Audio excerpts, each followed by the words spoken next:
and trips and things like that that we attended and learned a lot. Nashville, for example, had a great business and industry advisory committee model that we kind of stole as well. And so, but actually towards the end of my career, it was probably one of my funnest duties that I had. And I was in a business and an advisory meeting probably once or twice a week. And I enjoyed the hell out of it. It was a lot of fun meeting businesses, developing those friendships, and it just paid a lot of dividends in my work in Omaha Public Schools as far as some of the support and advocacy and things like that. So I'm just going to share a few things that we did during my time, I guess, as far as embracing and building and implementing business and industry advisors. So I'm going to share a PowerPoint. I don't know, did you guys want to introduce yourselves? Should we do that too, Therese? Ms. Boykins and other, okay, go ahead. If you want to, although if these ever get really big, we might have to scale that back. But hi, everyone. I'm Jeff Hoffman. I serve as the Career Academy Coordinator for Norfolk Public Schools at Norfolk Senior High. We implemented, this is actually my 6th year back in Norfolk. I was a graduate, and 6 years have kind of flown by. So when I came in and moved back to town, they just happened to be in the at the part in their strategic strategy to hire a coordinator. So kind of fell into that, and it's been a great experience. And we've been doing a little bit of work-based learning opportunities for our students, and so it's been great learning from everyone else across the state. Kind of miss our Nebraska advisories that we've been having. Hopefully we'll get those back soon. Those are really beneficial. Yeah, we're good. Thanks. We're planning to do that. I'll jump in next. I'm Jim Kosick. I'm from Schuyler. Spent 27 years as a classroom teacher, career in technical ed in STS, and watched all those transitions and name changes over the years. And the last 5 years, I've been in administration as our assistant principal and activity and athletic director here at Schuyler. So 32 years here in this district, and this is probably where I'll retire at some point. So. All righty. My name is Ayanna Boykins. I'll probably take my mask off once my colleagues leave it shortly. I started out my career at Metro Community College. I was there for 15 years. Worked in school to career as well as the career services area, and also coordinated training for businesses and organizations, kind of brokered credit and non-credit offerings through the college before going into the nonprofit sector for a number of years. And then I have landed here at Omaha Public Schools. Been here just a little under a year. I started during COVID in April. I'm serving as the workforce. Well, I kind of split part of my job. So I'm the economic inclusion and workforce development administrator. So part of my time is with district operations and economic inclusion, and the second half is in career education under curriculum and instruction support and career education through serving with kind of business partnerships. So thank you. Thank you. I'll go ahead and I'll get started here. And I'm just gonna I got a little PowerPoint thing, but I'm not gonna go and read the whole thing here. Let's see here. Started. All right, everybody see the screen? We're good? Okay. Kind of talks a little bit about me, but basically the 3 things that I really emphasize with the business and industry advisors to advise, advocate, and support. And you can kind of use those 3 different motivations or adjectives, I guess, as far as that's what they do. They evaluate, they review, they monitor, they advocate for the organization, especially when you're trying to put in a new program. They serve as a voice piece, I guess, to the chamber, the Omaha School District, things like that. So that's kind of how we use them. But on the advice part of it, their knowledge is just invaluable as far as when you put in a new program. I have no idea what type of equipment, what lab facilities should look like, tools, or any of the technology needed. And so we would meet with our advisor group, and they would kind of, walk us through exactly what we were trying to accomplish. We attended a lot of their conferences. They hosted some workshops for us. We visited their businesses with students and teachers all the time. They used to host an internship for our teachers in the summer, and the teachers would go out in the IT field or health field and spend a week. We got a lot of donated equipment, or they could tell us what equipment to buy. Curriculum was another big piece of it that we really leaned on to make sure we had the right curriculum, and then interviewing and things like that, mock interviews for our students. And these are some of the ways that we used them when I was in Omaha Public Schools and other programs, I guess. We actually, they would review our courses to make sure it aligned. Recommendations was interesting. The new Perkins allocation, and for those who don't know, it funds career education programs. They're really big into certifications and student certifications. And I would go to my business and advisory committee and ask them, are these relevant? Is a forklift certification, OSHA certification, first aid certification relevant into your career? And sometimes it was, but surprisingly, sometimes it wasn't that big of a deal when they went, for our students to go pursue those type of careers. We actually had some of our advisory committee members sit in on teacher interviews. Construction advisory committee sat in on some teacher interviews when we were trying to hire a construction teacher, just to build that relationship and get that outside perspective from outside of the education world. Our business and advisory committee connected with this other businesses and industry folks. And I gave an example of the Dream It, Do It. It's a large manufacturing group here in Nebraska, especially in Omaha. And we ended up having probably 8 or 9 of our teachers and administrators from our 7 high schools attend those meetings just to kind of learn from others. We had our business and industry folks help us write grants and receive grants, especially in the urban agriculture area. I was really surprised how many grants were out there. And then also recommend tools and equipment. One example is we put an air and space program in at Burke High School. Had no idea what it was, type of equipment we needed for those type of programs to build sheet metal and electronics for our programs. And so one of our partners, Duncan Aviation, really walked through the lab and helped us. And same thing with when we renovated the Burke facility to accommodate our air and space program. And then advocacy is a big thing also. They got tired of listening to Ken Spellman a lot of times going and to the superintendent, assistant superintendents, and tell them what we need and things like that.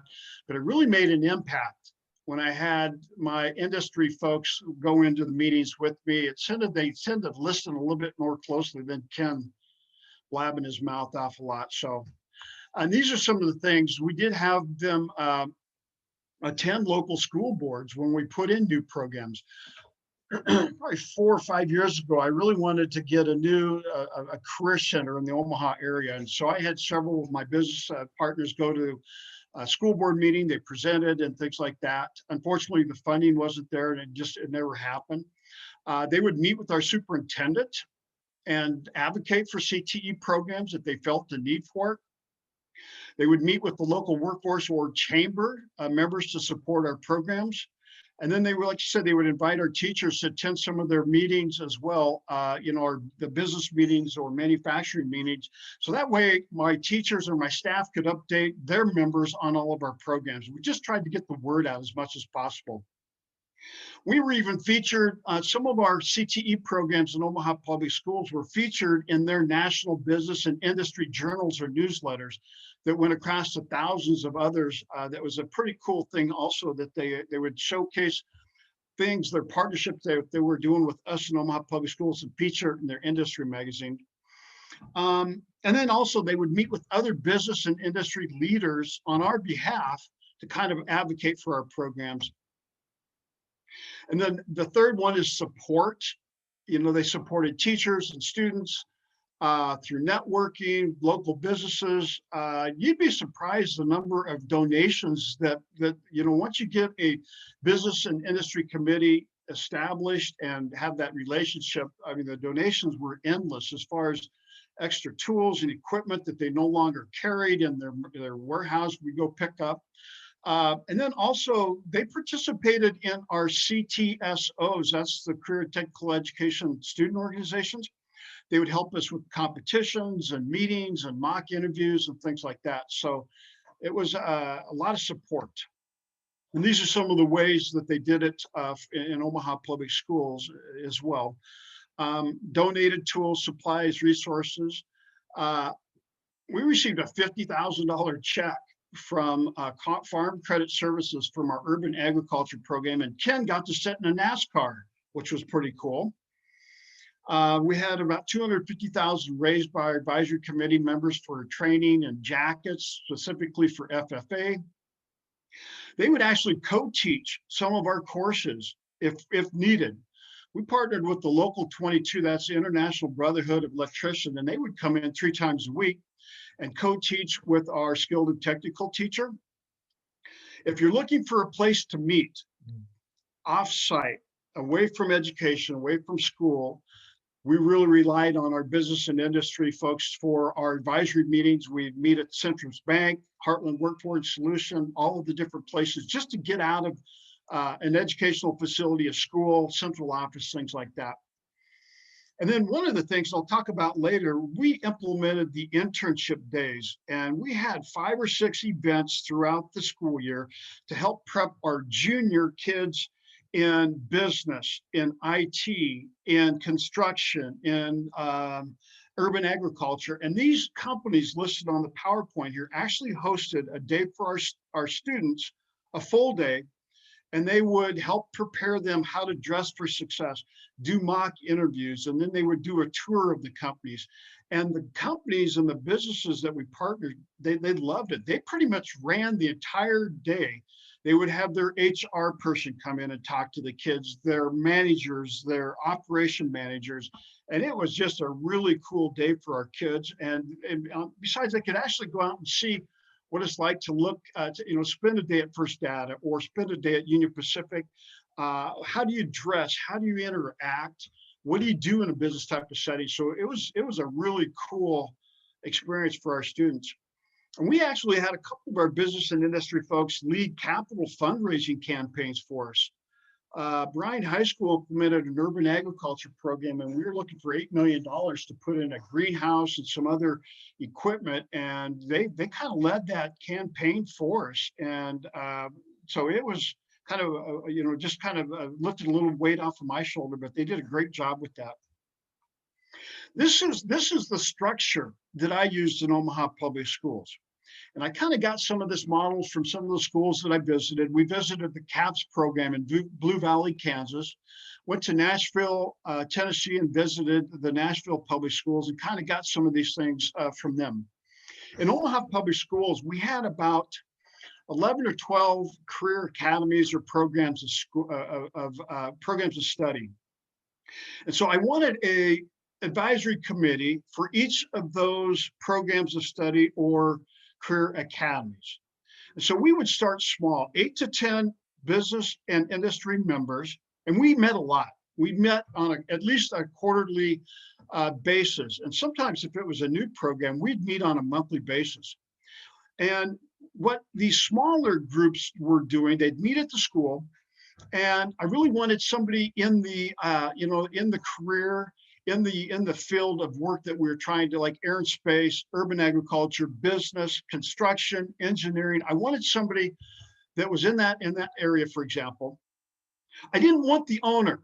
I didn't want the manager. I didn't want the CEO. I wanted more of the supervisor and things like that. The kind of the worker bees of the company that actually had the time and the knowledge, and we're about to attend a meeting. You can't get the Union Pacific CEO to a meeting 4 times a month. You can't get First National Bank president to a meeting once a month. So these were the folks that I kind of targeted. And we would have meetings for the most part early in the morning or at lunch. We tried some after school meetings, dinners and things like that, But by the end of the day, my staff was tired, I was tired, and a lot of the business and owners and managers were tired too. And usually lunch was probably the most common air time that we could actually get them to meet. And members are, I wanted somebody, to ask about certifications and skills and qualifications. And a lot of the supervisors and managers had that knowledge rather than an owner, I guess, of a large company. And, some of the members that I had didn't have all the answers, but they knew where to get them at the next meeting, the next month or quarterly meeting, they'd come back with the resource information. So that was my structure. A smaller 8 to 10 members meet at least quarterly and really did the body of the work for the programs. Another structure that I implemented was more of the CEOs, the owners, presidents, that kind of person. And we would meet probably once a semester. And so these were the superintendents, businesses, and things like that. So it was a larger group. In this group, I implemented more of an advocacy type of program and awareness. I wanted to make sure that First National, Union Pacific, Mutual of Omaha, those type of folks knew what we were doing in the Omaha Public School District to draw talent, to groom talent, to provide talent and structure to these folks. And so it was more broad topics. We talked about, OPS did several large bond issues in the last 10 years. We talked about the OPS strategy planning, some new facilities. Omaha's putting in 2 new high schools and a middle school, for example. A lot of them, we did talk about legislature needs as far as supporting career education. And so this was more of our larger structure type of meeting, in addition to the smaller ones that met more often. And this is kind of a structure how I ran it. I called them committees because I didn't want to get into the parliamentary procedure and things like that for a board. And so I always called them a committee type of structure, and it worked out fine. You can really get hung up on the parliamentary procedure in a meeting, and that's all you talk about. You're not talking about any of the agenda things. And so we tried to stick to that structure. And so Teresa and I are actually going to create some additional structures. What do you need to do before a meeting, during a meeting, after the meeting, as far as minutes and notes and things like that? And so this is kind of what we did when we implemented a new committee structure. We did have bylaws, roles, procedures on how the committee was structured. We always sent the agenda out, a month or so in advance. I mean, people's schedules are so super busy anymore that if we didn't do it within a month or so, we'd miss out. We always tried to make sure the minutes were sent out shortly after the meeting also. And how we did it was I selected a business and industry person to be the chair or co-chair. It's their meeting. I wanted to hear from them. I wanted ownership from them. It wasn't a set and get by Ken Spellman or Burke High School or Bryan High School. So I really tried to put the onus of the meeting back on our business and industry people to talk about what they want to talk about. In addition, we planned the meetings with the teacher and the administrator, along with the business and advisory committee, because there were a few things that we had to cover and things like that. But for the most part, our co-chair or chair people ran the meeting. And I always emphasize to my staff, this is a business and advisory committee. It's not a school meeting. Less is more from my staff and teachers at the meeting. We're there to listen to them. How do you get started? So whenever we put in a new program or expanded a program or implemented a program, I always wanted an advisory committee structure there to help us along the road. I did very little cold calling. A lot of times I just rely on my peers. I knew somebody in business, schoolhouse planning that had a brother that owned a construction company, or somebody in the business office that her mom and dad owned an insurance company. And so I very seldom really had to cold call, reach out to people. It's just your peers, your family, Workforce development agencies are great. Areas of Chamber of Commerce always made some recommendations also. I would always reach out to them on a phone call just to talk, introduce myself and talk to a little bit about what we were trying to accomplish. Let them know it's not a ton of work and we'd be honored if they would serve, 3, 4, 5, 6 times a year and help us out. I tried to, explain the committee, the roles and responsibilities. We would meet to try to determine the time of day to meet. Like I said, usually lunch was our go-to meeting time. We created the agenda together. One of the things I did have my staff do prior to the meetings is we would create a year of events for a calendar. And so that listed things like student events, open houses, celebrations, mock interviews, things like that. And we would present that calendar to our advisory committee members, and just to kind of let them know that we're going to need your help on, for example, March 14th, we're doing mock interviews and we really need your help. Or we're having an open house April 15th. We'd really like you to be there, talk about your business, maybe bring some of your equipment in. And so that kind of gave us a purpose. And then we would revisit that calendar as we were going through the year to make sure we weren't missing any type of celebrations, or we just needed them to be there for that. So, and we created a volunteer sign-up sheet, so that way, and we give them plenty of notice, 2 to 3, 4 months notice that we needed you here to do mock interviews or provide an open house for us. And so that was kind of a cool way to really get the ball rolling on their roles, and the structure was that yearly calendar with needs. We started small and we grew.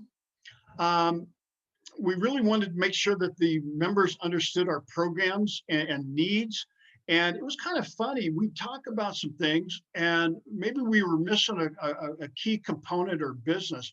And then our members would start inviting other members to our meetings, which was really cool. I didn't have to reach out, but we've seen a lot of that interaction between our members actually growing themselves and growing their own here.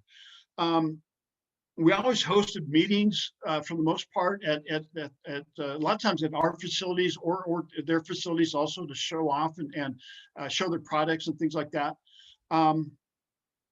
Like I said, some of our members ended up being friends and starting to do business between themselves because of our meetings. They got to build relationships and things like that. So that was kind of a cool process to see them start interacting outside of our particular meetings.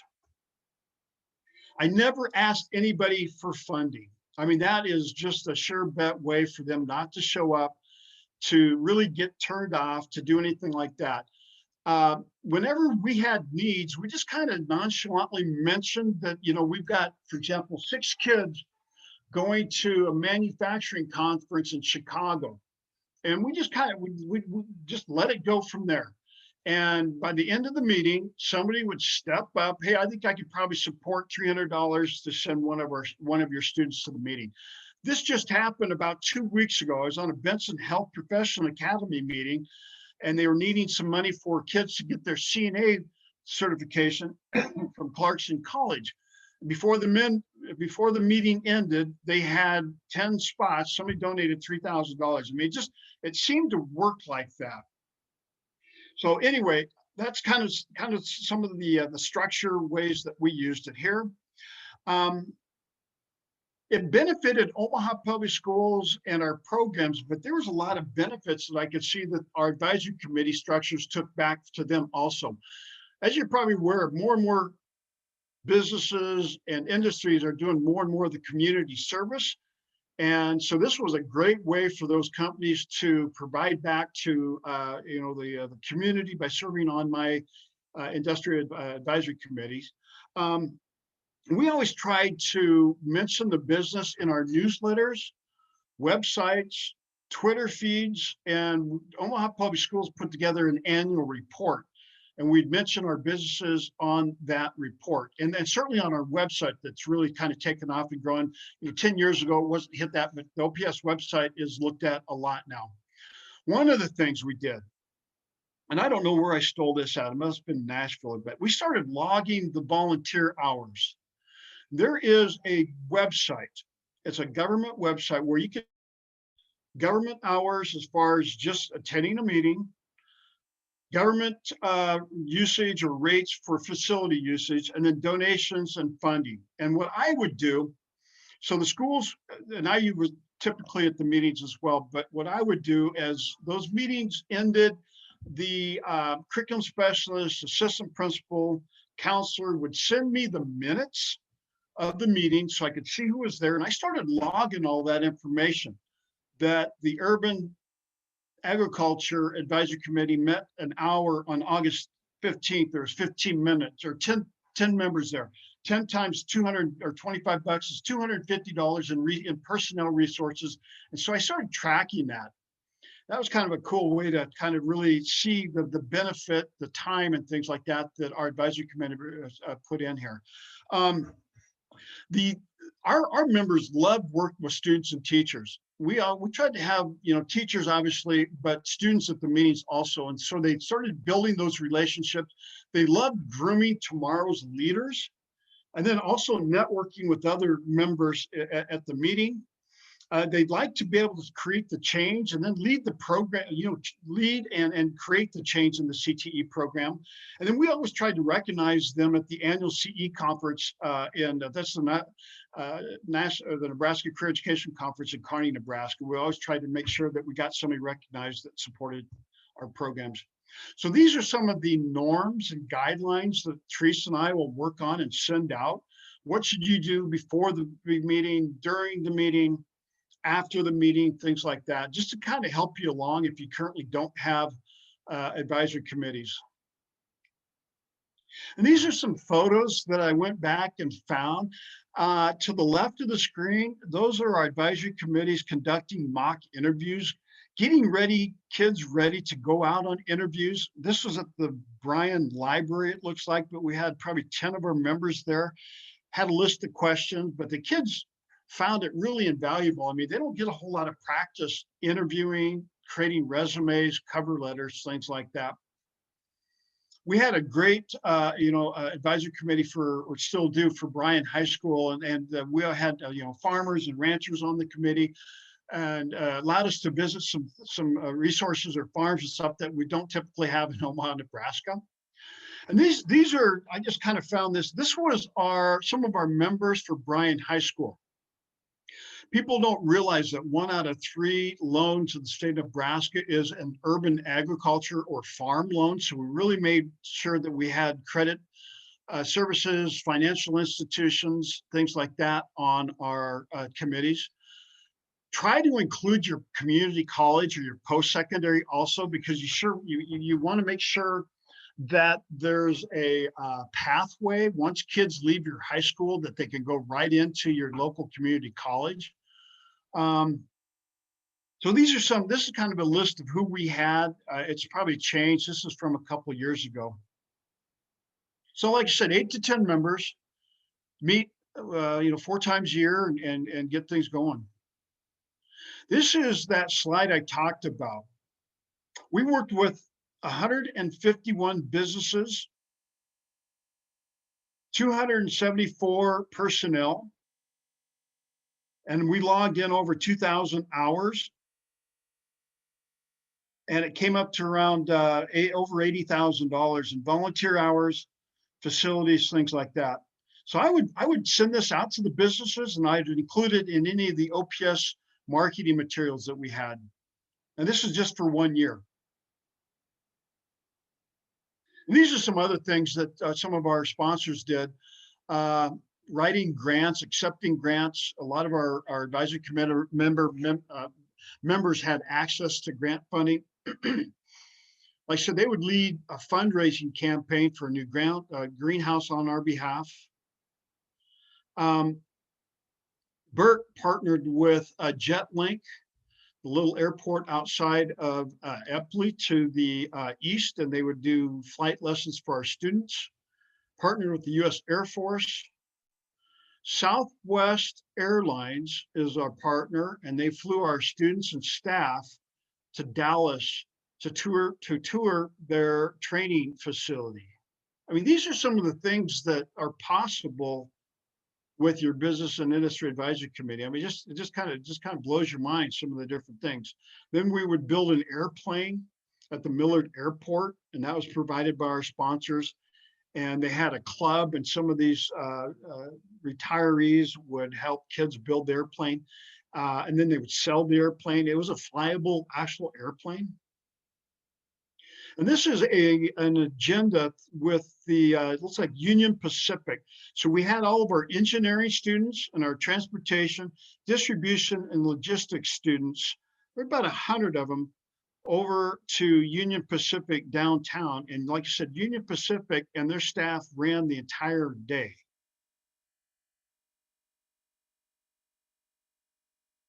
One of the events is Men's Warehouse would come in and explain to the kids the appropriate casual dress, business dress. What do you wear to an interview? And so that was kind of a cool thing. And then they'd hand out coupons and gift certificates to our students. So these are some questions, I guess, you know, as a school or as a district that you can ask yourself. What type of initiatives or programs are currently in place? And then what companies, organizations could you partner with? And then what's the next step of growing your opportunities? And that was a big thing for us, was we would have a list of students that were ready to go out on work-based learning opportunities. We'd give the list to our business and industry advisory committees. They'd go through the list and select what school had the best, or what student could fit their needs the best. And so it saved a lot of work for our counselors and teachers, rather than cold calling or trying to find work for our opportunities for our students. That's what our business and industry advisory committee did for us. So this was one of the segments. I know Teresa's going to talk later down the road on these workshop or presentations about some other things work-based learning involves, but business and industry advisory committees is a big part of that. Whoop.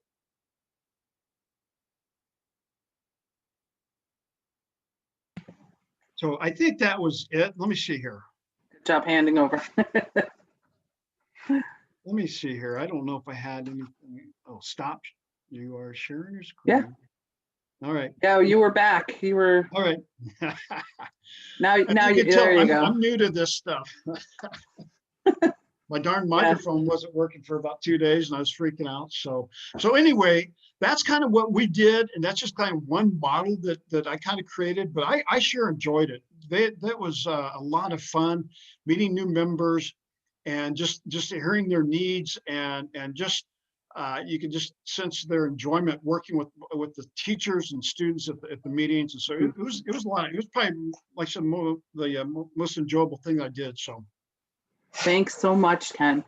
One thing I did want to point out, I know we had talked about, Ken was obviously referring to a lot of his experiences being in a more urban area with the Omaha Public School, but I've heard similar, if not identical, stories coming out of smaller towns like Arnold and their partnerships with the county and businesses that they have around them. So it's more about building the relationship that opens up the opportunities than it is specifically where you're located, because I know everybody here is in a kind of a different spot and sometimes we have to work a little harder, but again, it's the relationship building that really gets to it.